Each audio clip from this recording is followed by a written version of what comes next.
today we talk about how can you select, how can find your way search on your GSP app. We're going to figure out the solution or know how you can do that in your app.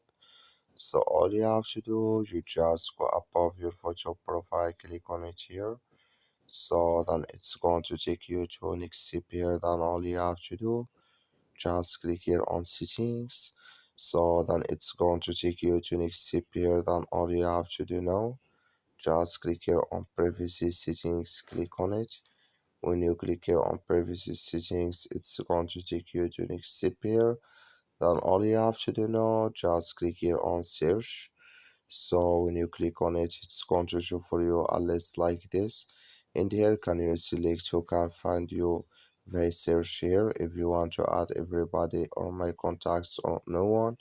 That's all you have to do. Thank you for watching. Don't forget to support us by like and subscribe.